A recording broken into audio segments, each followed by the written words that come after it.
ഒരു നേരം തൊഴുതുമടങ്ങുമ്പോൾ തോന്നും ഒരു വട്ടം കൂടി തൊഴേണമെന്ന്.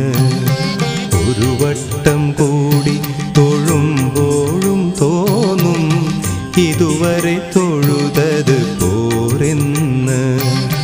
അകതാരിൽ നിറയുമീ അനുപമ നിർവൃതി ഗുരുവായൂരമ്പലത്തിങ്കൽ മാത്രം. ഒരു നേരം തൊഴുതുമടങ്ങുമ്പോൾ തോന്നും ഒരു വട്ടം കൂടി തൊഴേണമെന്ന്.